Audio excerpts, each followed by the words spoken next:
آوازیں اٹھ رہی ہیں کہ اسلامی شریعت جو ہے، مذہب اسلام اپنے ماننے والی عورتوں پر ظلم و زیادتی کرتا ہے، مذہب اسلام اپنی عورتوں کے حق میں ظالم و جابر ہے، اسلامی قانون بہت سخت ہیں۔ جبکہ میرے دوستوں، ہمارا اسلام فرماتا ہے کہ اے اسلام کے ماننے والے مرد و عورت، تم آپس میں ایک دوسرے کے لیے لباس کی طرح ہو۔ میں نے جس آیت کریمہ کی تلاوت کا شرف حاصل کیا، ہن لباس لکم وانتم لباس لہن، ہمارا اسلام ہمیں تعلیم دیتا ہے کہ اے اسلامی مرد و عورت، تم آپس میں ایک دوسرے کے لیے لباس کی طرح ہو، کپڑے کی طرح ہو، وسطر کی طرح ہو۔ اب غور کرنے کی بات ہے کہ آخر اس لباس میں، اس کپڑے میں ایسی کون سی بات ہے جس کی وجہ سے اللہ تعالیٰ نے اسلامی مرد و عورت کو اس لباس سے تشبیہ دی؟ اس لباس میں ایسی کیا بات ہے؟ ایسی کون سی بات پوشیدہ ہے؟ ایسی کون سی چیز پنہا ہے اس لباس میں جس کی وجہ سے اللہ تعالیٰ نے ہم اسلامی مرد و عورت کو لباس سے مشابہت دی؟ میرے دوستوں، غور کریں گے میرے عزیزوں تو پتہ چلے گا یہ لباس کچھ مقصد کے لیے بنایا گیا ہے۔ یہ لباس ہماری حفاظت کرنے کے لیے بنایا گیا ہے۔ کس طرح کی حفاظت؟ اس لباس سے ہماری کیسی حفاظت ہوتی ہے؟ اگر ہم دیکھیں کہ جب ٹھنڈک کا مہینہ ہوتا ہے تو یہی وہ لباس ہے، وہ کچھ ایسے لباس ہوتے ہیں جن کو پہن کر ہم سخت ٹھنڈک سے اپنی حفاظت کرتے ہیں، اپنے جسم کو بچاتے ہیں ٹھنڈک لگنے سے۔ گرمی، جب سخت گرمی کا کچھ مہینہ ہوتا ہے تو کچھ ایسے مخصوص کپڑے بنائے جاتے ہیں جن کو پہننے سے ہمیں گرمی نہیں لگتی۔ تو پتہ کیا چلا کہ لباس حفاظت کے لیے ہوتا ہے۔ اور غور کریں، یہ لباس ہمارے عیبوں کو چھپاتا ہے۔ مثال کے طور پر ہمارے جسم میں، ہماری باڈی پر اگر کوئی ایسا عیب ہے، کوئی ایسی تکلیف، کوئی ایسا پرابلم ہے جسے ہم کسی کو نہیں بتانا چاہتے ہیں، تو لباس پہننے سے وہ عیب چھپ جاتا ہے۔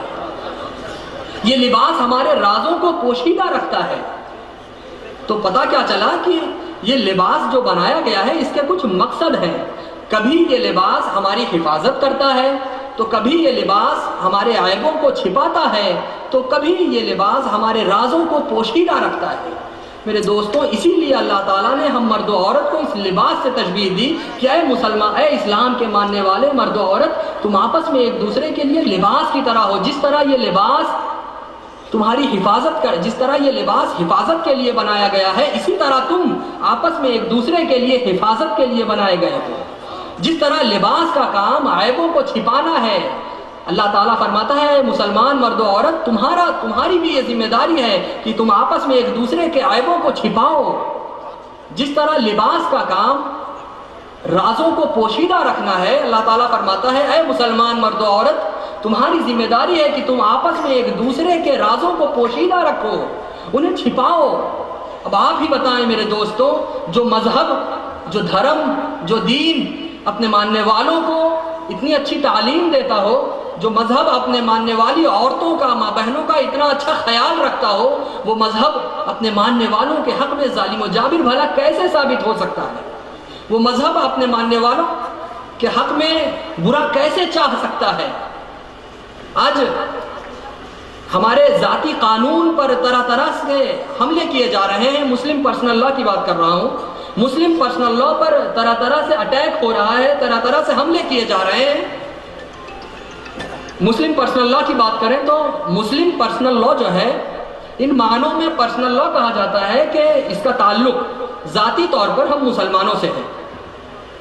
اب یہ مثال کے طور پر جو ہندوؤں کا قانون ہے، ہندوؤں کا جو ذاتی قانون ہے اسے ہندو پرسنل لاء بولتے ہیں۔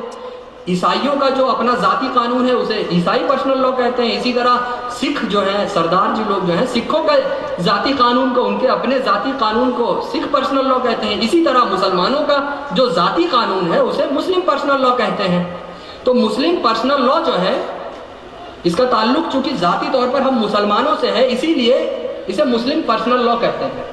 حالانکہ سچائی یہ نہیں ہے میرے دوست، سچائی کچھ اور ہے۔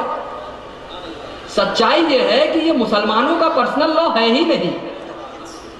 میرے دوستوں، یہ مسلمانوں کا پرسنل لاء نہیں ہے، یہ تو اسلامک لاء ہے۔ یہ مسلمانوں کا پرسنل لاء نہیں ہے، یہ اسلامک لاء ہے۔ کسی مسلمان کو یہ حق نہیں ہے کہ وہ اسلامک لا میں کسی طرح کی کوئی تبدیلی یا کمی بیشی کر سکے. کسی مسلمان کو یہ حق نہیں. اب آپ ہی بتائیں، بڑی سنجیدگی سے میں کہنا چاہوں گا، جب کسی مسلمان کو یہ حق نہیں ہے کہ وہ اسلامک لا میں کسی طرح کی کوئی تبدیلی یا کمی بیشی کر سکے، تو کسی غیر مسلم کو یہ حق کیسے ہو سکتا ہے؟ کیا بات ہے، کیا بات ہے. میرے دوستوں، سوچنے کی بات ہے، جوش و جذبے میں آنے کی ضرورت نہیں ہے. اللہ کے واسطے میری ان باتوں کو دل سے سوچئے گا، عقل سے سوچنے کی کوشش کریے گا. جب کسی مسلمان کو اسلامی قانون میں کسی طرح کی چھیڑ چھاڑ، کسی طرح کی تبدیلی کرنے کا حق نہیں ہے، تو کسی غیر مسلم کو یہ حق کیسے حاصل ہو سکتا ہے؟ میں آپ کو ایک ضابطہ بتاؤں یا قانون بتاؤں. جو ذات یا سنستھا قانون بناتی ہے، اسی کو اپنے بنائے ہوئے قانون میں کسی طرح کی کوئی تبدیلی یا کمی بیشی کرنے کا حق ہوتا ہے. یہ ایک پوری دنیا میں یہ قانون ہے کہ کوئی بھی ذات یا تنظیم یا سنستھا جو قانون بناتی ہے، اسی کو اپنے بنائے ہوئے قانون میں تبدیلی کرنے کا حق ہوتا ہے. اس کے سوا دوسرا کوئی کسی کے بنائے ہوئے قانون میں تبدیلی نہیں کر سکتا. آپ بھی بہتر جانتے ہیں. مثال کے طور پر ہندوستانی قانون کو لے لیجئے. ہندوستانی قانون بنانے کا حق صرف اور صرف پارلیمنٹ کو ہے. ہر کوئی جانتا ہے کہ ہندوستانی قانون پارلیمنٹ ہی بناتی ہے. پارلیمنٹ ہی ہندوستانی قانون میں کسی طرح کی کوئی تبدیلی یا کمی بیشی اگر کرنا ہو تو وہی کر سکتی ہے. اچھا، میں آپ سے پوچھتا ہوں، کیا ایسا ہو سکتا ہے کہ لاکھوں وکیل، لائر، لاکھوں وکیل ایک ہو کر ہندوستانی قانون کو اگر بدلنا چاہیں تو کیا بدل سکتے ہیں؟ میرے دوستوں، سچائی سے بتائیں. نہیں. اگر لاکھوں وکیل ایک ہو جائیں اور ہندوستانی قانون میں رد و بدل کرنا چاہیں، ہندوستانی قانون کو تبدیل کرنا چاہیں، تو وہ اسے نہیں تبدیل کر سکتے. کیوں؟ کیونکہ جو ذات یا سنستھا قانون بناتی ہے، اسی کو اپنے بنائے ہوئے قانون میں تبدیلی یا کمی بیشی کرنے کا حق ہوتا ہے. تو ہندوستانی قانون پارلیمنٹ بناتی ہے، پارلیمنٹ کو ہی ہندوستانی قانون بنانے کا حق ہوتا ہے. میرے دوستوں، میرے عزیزوں، اسی طرح ہماری اسلامی شریعت ہے.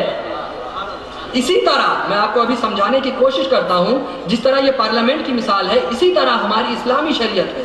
اللہ تعالیٰ نے اسلامی شریعت بنانے کا حق صرف اور صرف ہمارے آخری نبی محمد صلی اللہ علیہ وسلم کو ہی دیا ہے. نبی کے سوا دوسرے کسی کو یہ حق نہیں میرے دوستوں کہ وہ اسلامی شریعت میں کسی طرح کی کوئی تبدیلی یا کمی بیشی کر سکے. اب آپ غور کریں تو میں نے ابھی اپنے جملے میں عرض کیا کہ اللہ نے اسلامی شریعت، اسلامی قانون بنانے کا حق ہمارے نبی کو ہی دیا ہے. اب یہ جو ہی ہے، یہ تاکید ہے، اور تاکید حصر کا فائدہ دیتی ہے. علماء بہتر سمجھتے ہیں. اب علماء تو سمجھ گئے. آپ کے سمجھانے کے لیے یوں بتاؤں، مثال کے طور پر جن لوگوں نے آج کے اس پروگرام کا انعقاد کیا ہے، اگر وہ کہیں کہ یہ جو مائک ہے، اس مائک کی مثال لے لیجئے، اگر وہ کہیں کہ اس مائک میں حمزہ میاں بھی تقریر کر سکتے ہیں، اس مائک میں حمزہ میاں بھی تقریر کر سکتے ہیں، اس کا مطلب کیا ہوا کہ حمزہ میاں کے علاوہ دوسرے لوگ بھی اس میں تقریر کر سکتے ہیں، آ کر بول سکتے ہیں. لیکن اگر انتظام کرنے والے لوگ یہ کہہ دیں کہ اس مائک میں حمزہ میاں ہی تقریر کر سکتے ہیں، تو اب کیا ہوگا میرے دوستوں کہ اس کا مطلب یہ ہوا کہ حمزہ میاں کے علاوہ دوسرے لوگوں کو اس مائک پر بولنے کی اجازت نہیں ہے. سبحان اللہ، سبحان اللہ. میرے دوستوں، اسی طرح اسلامی شریعت ہے. ہمارے اللہ نے اسلامی قانون بنانے کا حق ہمارے نبی کو ہی دیا ہے. سبحان اللہ. نعرہ رسالت، رسالت، جانشین شیخ الاسلام، انتخاب شیخ الاسلام، نور العین شیخ الاسلام، قرۃ العین شیخ الاسلام. وہاں یہ نہیں فرمایا گیا کہ اللہ تعالیٰ نے اسلامی قانون بنانے کا حق نبی کو بھی دیا، ایسا نہیں فرمایا گیا. یہ ہے کہ اسلامی قانون بنانے کا حق نبی کو ہی دیا ہے. تو اب میں عرض کروں کہ ہم جانتے ہیں کہ اسلامی قانون بنانے کا حق ہمارے نبی کو ہی ہے.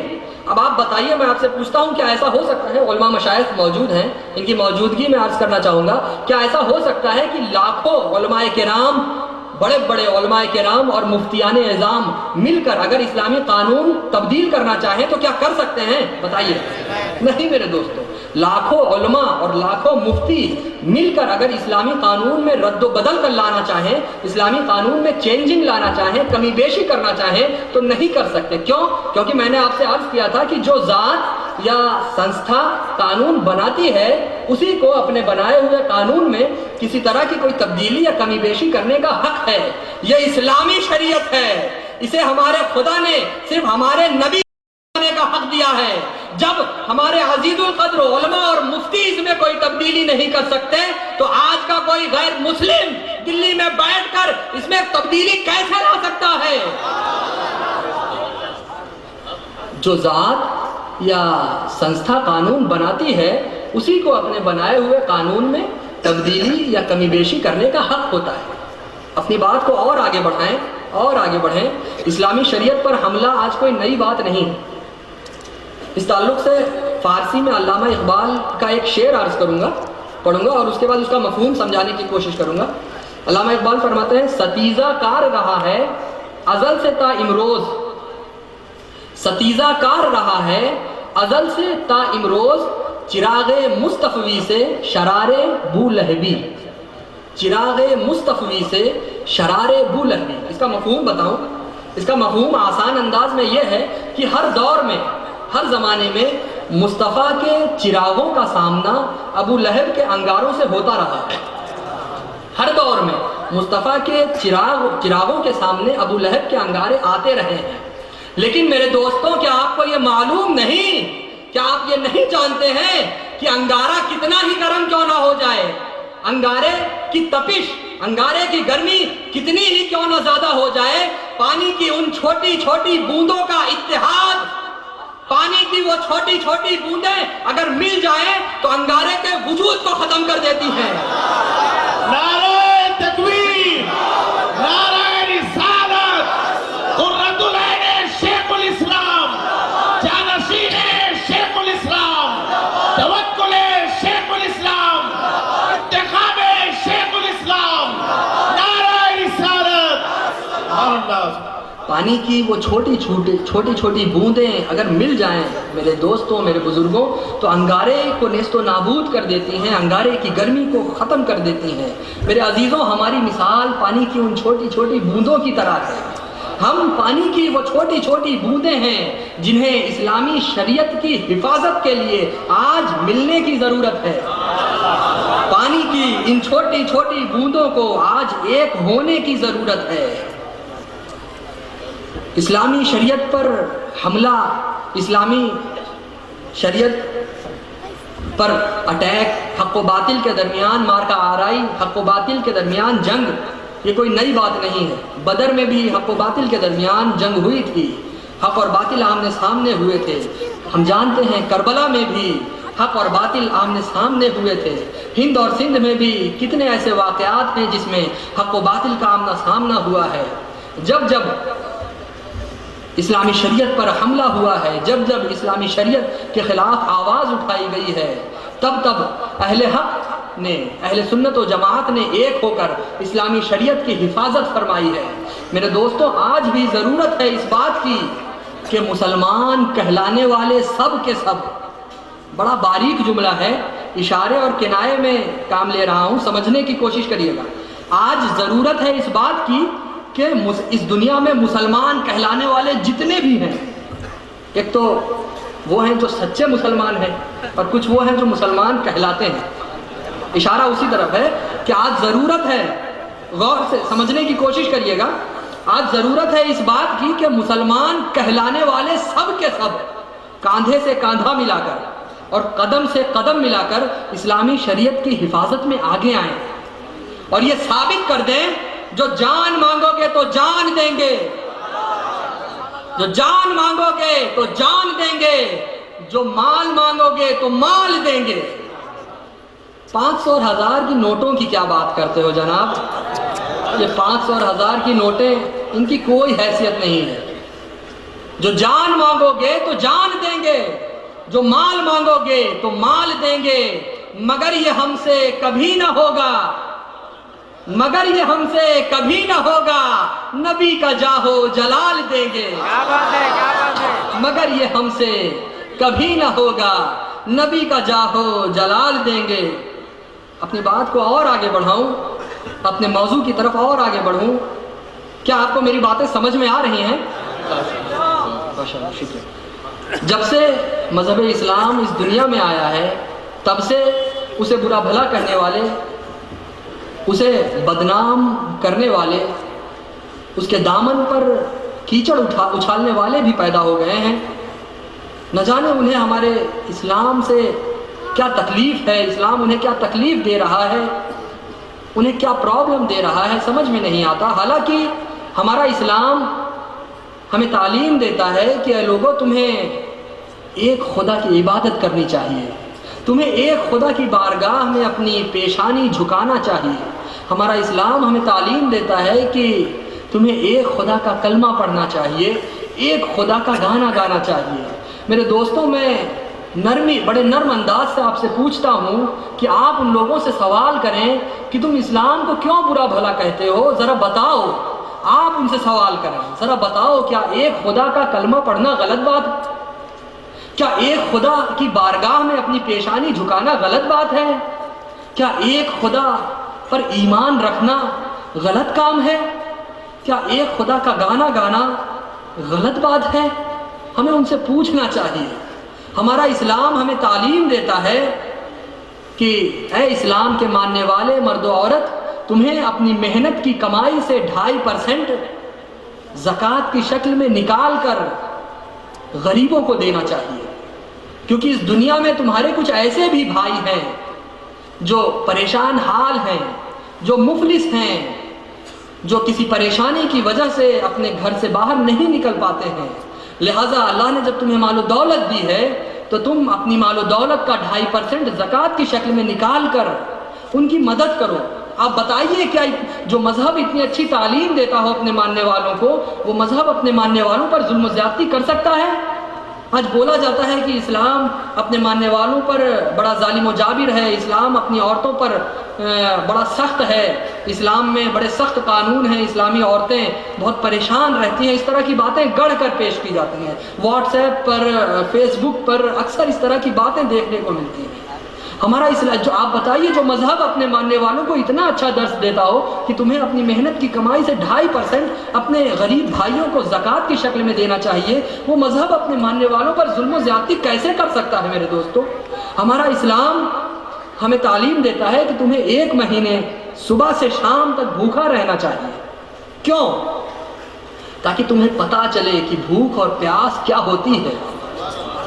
تمہیں پتہ چلے کہ اس دنیا میں تمہارے کچھ ایسے بھی بھائی ہیں جو نمک اور روٹی پر فاقہ کرتے ہیں, جو صبح سورج نکلنے سے پہلے نکلتے ہیں, دن بھر ٹھنڈک میں, سخت ٹھنڈک رہے, محنت کرتے ہیں, سخت گرمی میں بھی محنت کرتے ہیں, شام کو 1 دن کا رزق لے کر آتے ہیں.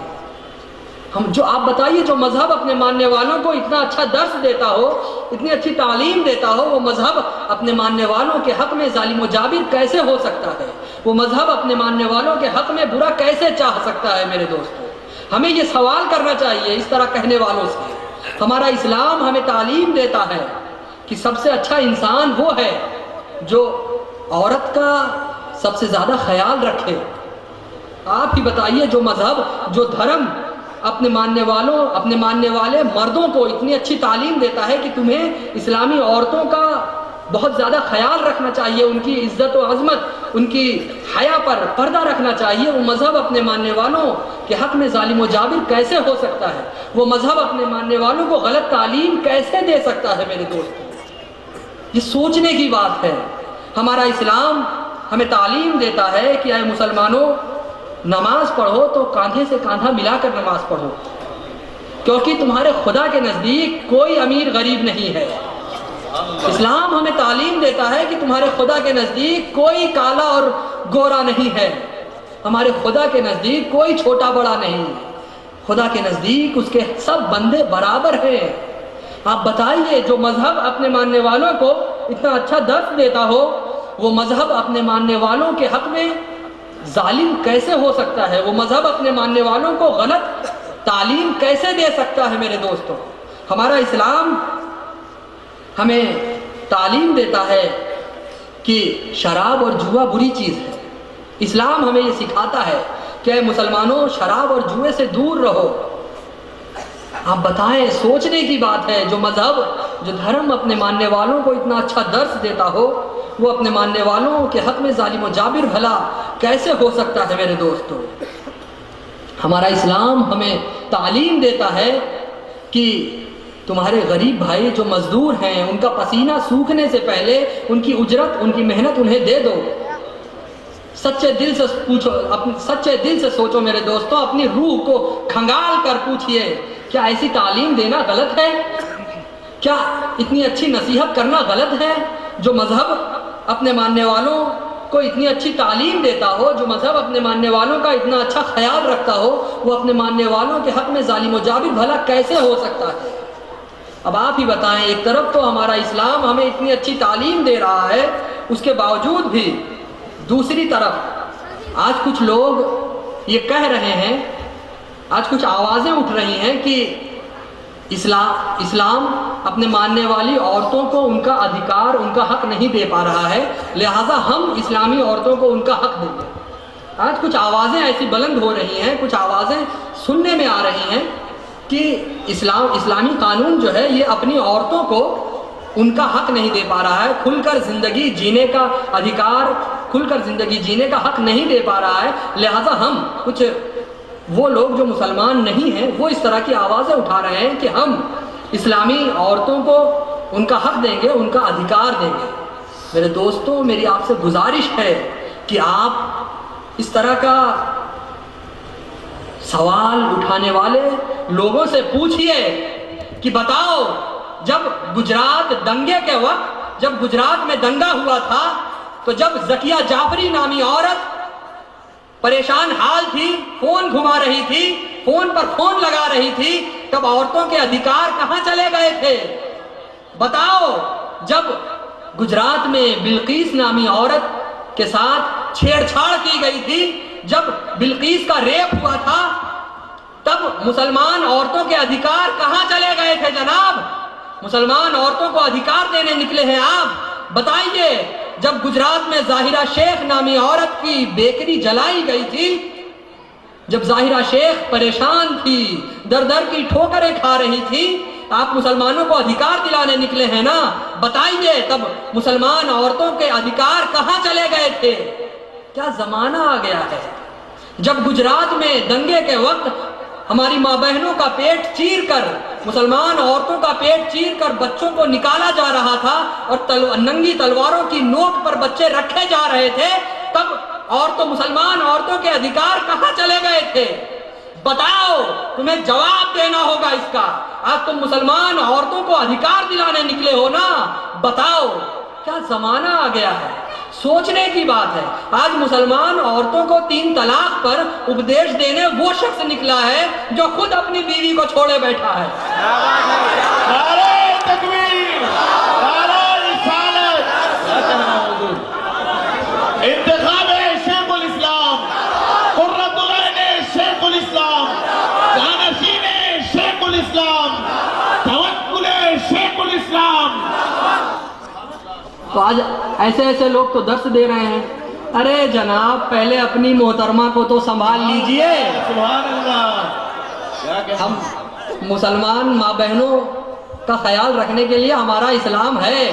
بے شک, بے شک. آپ اپنا پہلے راستہ دیکھیے. میرے دوستوں, آپ جانتے ہیں مسئلہ 1 یا 3 طلاق کا نہیں ہے. مسئلہ 1 یا 3 طلاق کا ہے ہی نہیں میرے دوستوں. مسئلہ 1 یا 3 طلاق کا نہیں ہے. مسئلہ یہ ہے کہ ہمیں ہرگز یہ منظور نہیں, یہاں موجود ایک مسلمان کو, اس دنیا میں موجود اسلامی چاہت رکھنے والے ایک مسلمان کو یہ منظور نہیں کہ ہماری شریعت کے فیصلے کوئی باہر سے آ کر کرے. ہمیں یہ منظور نہیں ہے. کیوں؟ کیونکہ میں نے یہ عرض کیا تھا کہ جو ذات یا سنستھا قانون بناتی ہے اسی کو اپنے بنائے ہوئے قانون میں کسی طرح کی کوئی تبدیلی یا کمی بیشی کرنے کا حق ہوتا ہے.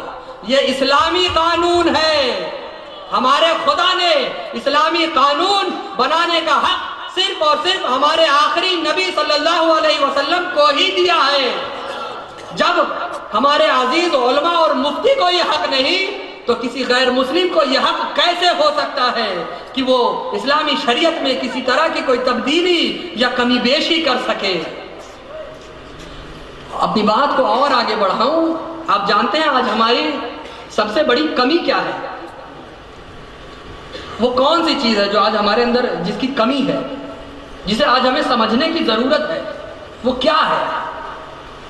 اگر غور کریں تو پتہ چلے گا میرے دوستوں کہ آج ہمارے پاس بھیڑ تو ہے، بھیڑ تو ہم بہت جمع کر لیتے ہیں، لیکن اس بھیڑ میں اتحاد نہیں ہے، سنگٹھن نہیں ہے۔ یہی ہماری کمی ہے۔ اور آگے بڑھاؤں، ہماری کمی کیا ہے؟ ہماری کمی یہ ہے کہ ہمارے پاس ووٹ کی طاقتیں تو ہیں، ووٹ کے نام پر کسی کو ہم ووٹ دینا چاہیں تو دے تو سکتے ہیں، لیکن ستہ ہماری نہیں ہے۔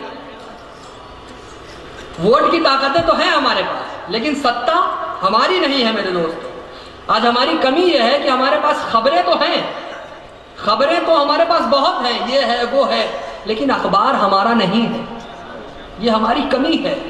آج ہمارے پاس میرے دوستوں سرخیاں تو ہیں، ہیڈ لائنز بہت ہیں ہمارے پاس، لیکن ان ہیڈ لائنز کا کیا فائدہ جب ہمارے پاس میڈیا ہی نہیں ہے؟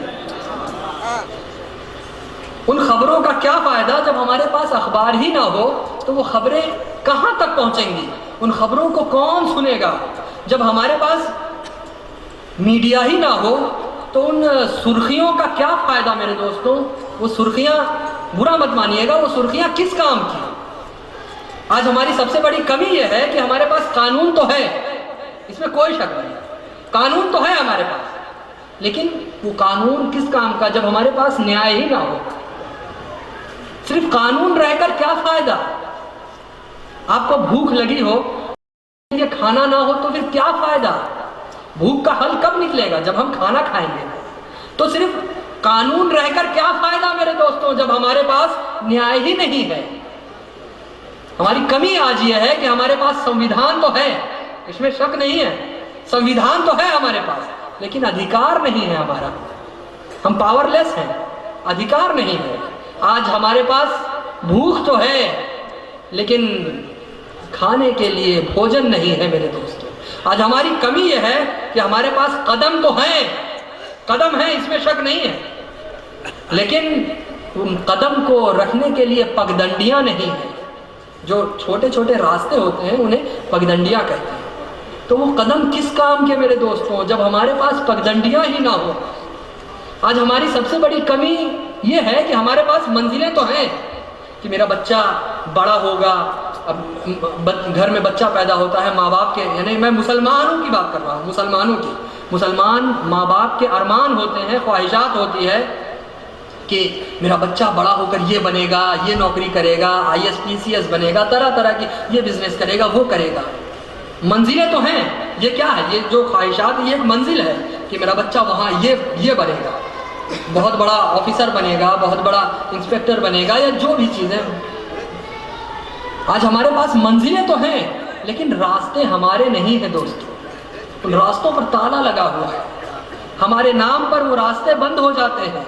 وہ راستے جس میں دروازے نہ دکھتے ہوں، مسلمانوں کا نام آتا ہے، ان راستوں میں نہ جانے کہاں سے دروازے دکھنے لگتے ہیں۔ تو دوستوں، یہ کمی کیسے دور ہوگی؟ منزل تو ہے لیکن راستہ نہیں ہے، تو وہ راستہ کیسے بنے گا؟ ہر چیز کا ایک سولیوشن ہوتا ہے، ایک طریقہ ہوتا ہے۔ خبر ہے، اخبار نہیں ہے، وہ اخبار ہمارا کیسے ہوگا؟ سرخیاں ہمارے پاس ہیں لیکن میڈیا ہمارے پاس نہیں ہے، وہ میڈیا ہمارا کیسے بنے گا؟ بھوک اور بھوجن ہماری کیسے ہوگی؟ سنویدھان کے ساتھ ساتھ ادھیکار ہمارا کیسے ہوگا؟ میرے دوستوں، بہت چھوٹا سا اس کا جواب ہے۔ آپ جانتے ہیں آج کیوں ہمارے پاس خبر ہے اور اخبار نہیں؟ اس کی وجہ جانتے ہیں؟ کیوں ہمارے پاس بھوک ہے اور بھوجن نہیں ہے، قدم ہے، پگڈنڈیاں نہیں ہیں؟ کیوں؟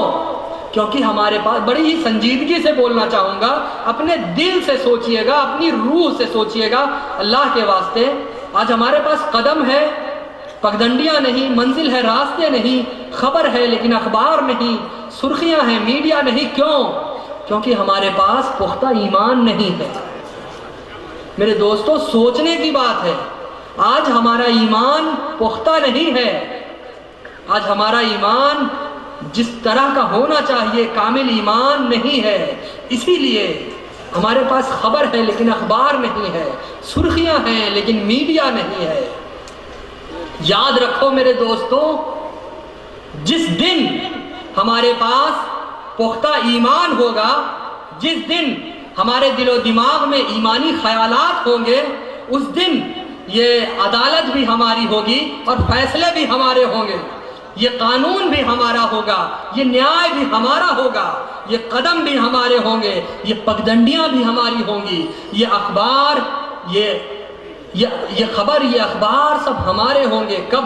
جب ہم اپنے اندر ایمان مکمل کریں گے. تو میرے دوستوں آج اسلامی شریعت کو بچانے کے لیے, اسلامی شریعت کی حفاظت کے لیے ہمیں ایک ہونے کی ضرورت ہے, اپنا ایمان مکمل کرنے کی ضرورت ہے, کاندھے سے کاندھا ملا کر, قدم سے قدم ملا کر آگے بڑھنے کی ضرورت ہے.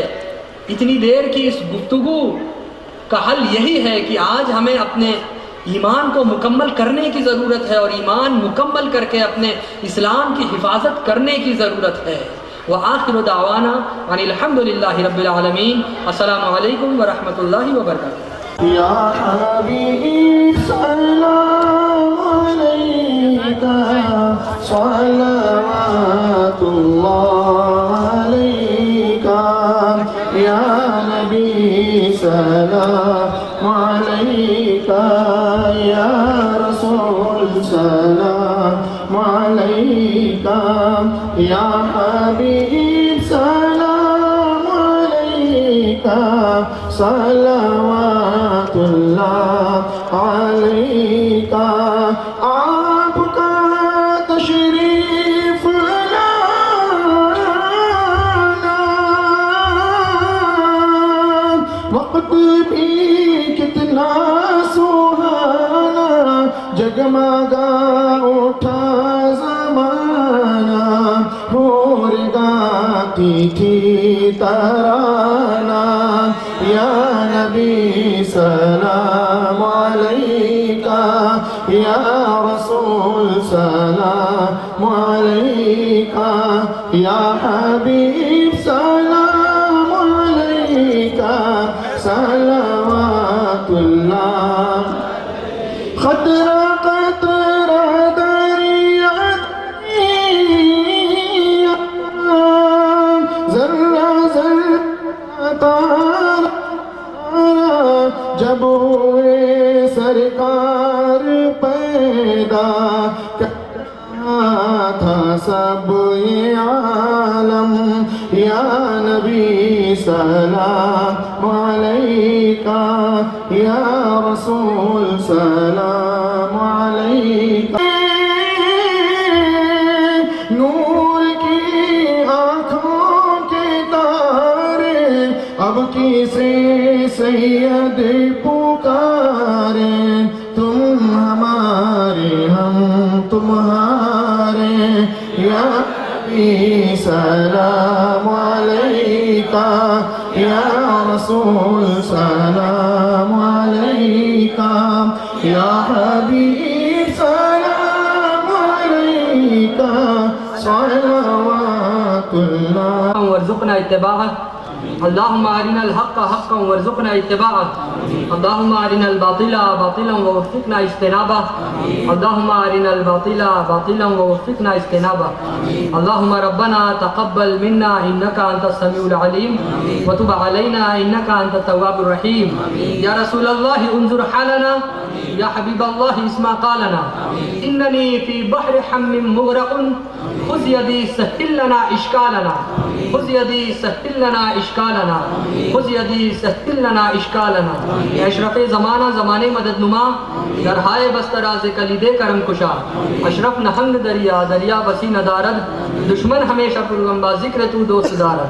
مولا تعالیٰ آج ہم یہاں تیرے محبوب کی محفل میں موجود ہیں مولا، اپنے پیارے حبیب کے صدقے آج کی اس محفل کو قبول فرما۔